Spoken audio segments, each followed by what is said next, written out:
Money is not only about numbers, mathematics, or intelligence. It is deeply connected to human behavior, emotions, beliefs, and decisions.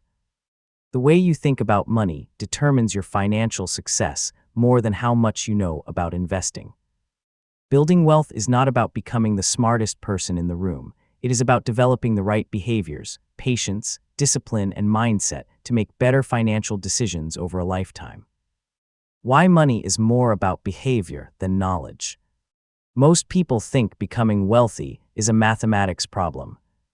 They believe if they understand enough formulas, read enough books, study enough markets, and find the perfect investment strategy, they will achieve financial success.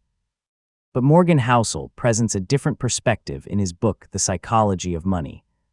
He explains that money decisions are rarely made only through logic.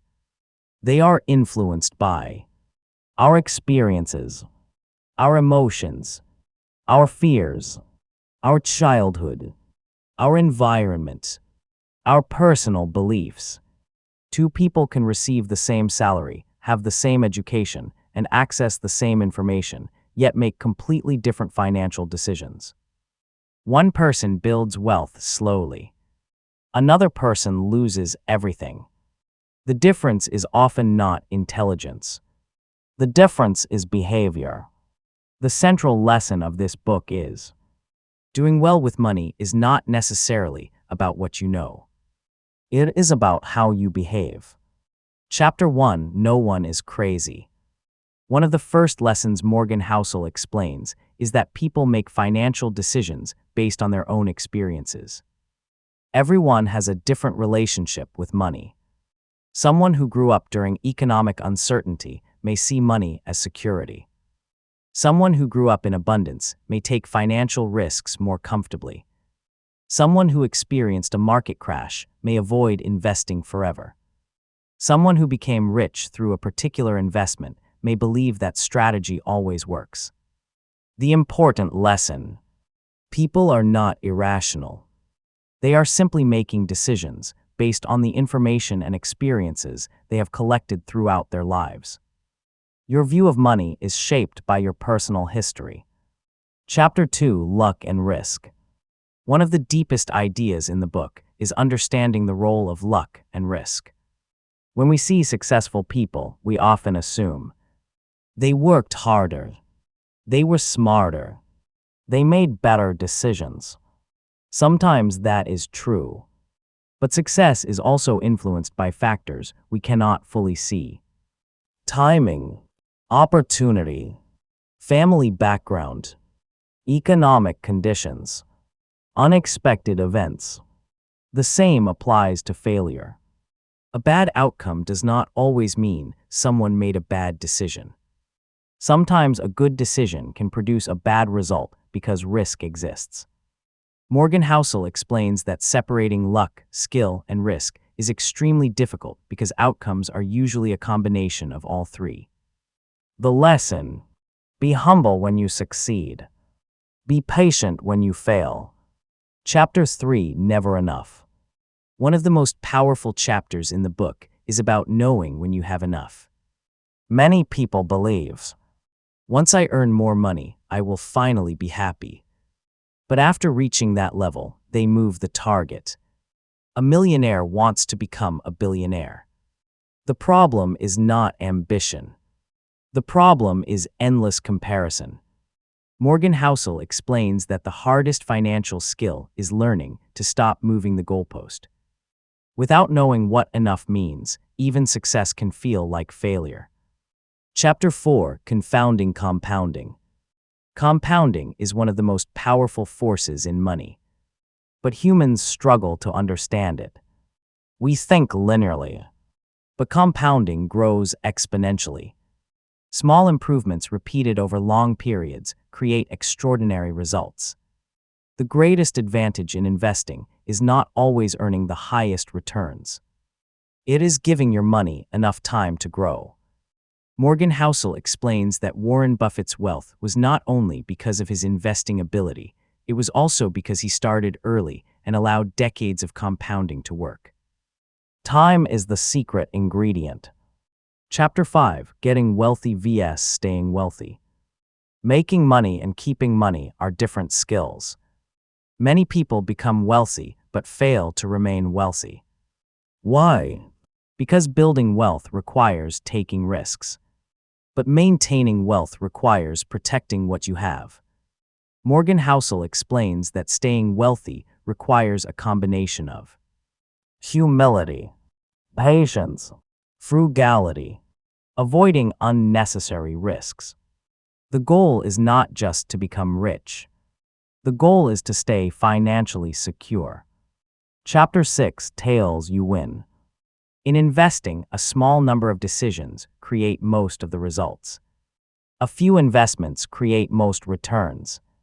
A few opportunities create most success. This means you do not need every decision to be perfect. You need enough good decisions and the patience to survive mistakes. Successful investors understand that failure is part of the journey. Chapter 7: Freedom. One of the greatest benefits money can provide is not luxury. It is freedom. Money gives you control over your time, the ability to choose where you work, how you spend your day, who you spend time with, what opportunities you accept. The highest value of money is independence. Chapter 8: Man in the Car Paradox. People often buy expensive things because they believe others will admire them. But usually, people do not admire the object. They imagine themselves owning it. A luxury car does not create respect. A big house does not automatically create happiness. The things we buy often do not create the emotional reward we expect. Chapter 9: Wealth is what you don't see. This is one of the most important lessons. Rich people are visible. Wealth is invisible. A person driving an expensive car looks wealthy. But the person investing silently for decades may actually have much greater wealth. Wealth is money not spent. It is the financial freedom you build quietly. Chapter 10: Save Money. Saving is not only about income. It is about controlling your lifestyle. A person earning more but spending everything is not financially secure. A person earning less but saving consistently may build greater wealth. Savings create options. Chapter 11: Reasonable to Rational. Humans are emotional. The perfect mathematical strategy is useless if you cannot follow it. The best financial plan is not always the one with the highest theoretical return. It is the one you can stick with. Consistency beats perfection. Chapter 12: Surprise and Uncertainty.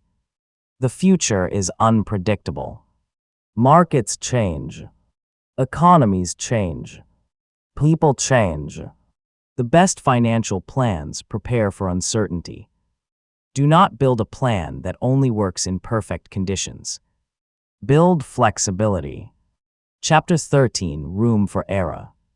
A strong financial plan includes mistakes. Because mistakes will happen. Having emergency savings. Avoiding excessive debt. Keeping flexibility. These create survival power. The ability to continue playing matters more than winning every time. Chapter 14: You'll change. Your goals at 20 may not be your goals at 40. Your definition of success may change. A good financial plan allows growth and change. Do not lock yourself into decisions made by your younger self.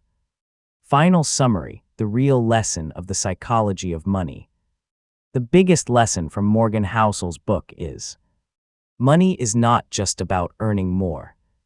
It is about making better decisions. The person who understands human behavior will often outperform the person who only understands numbers.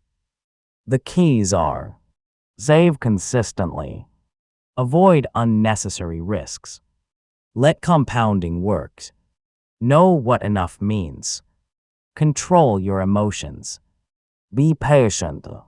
Focus on long-term freedom. Because financial success is not created by one brilliant decision. It is created by thousands of small decisions repeated over time. Money is a tool. The goal is not to chase money forever. The goal is to use money to create a life you truly value.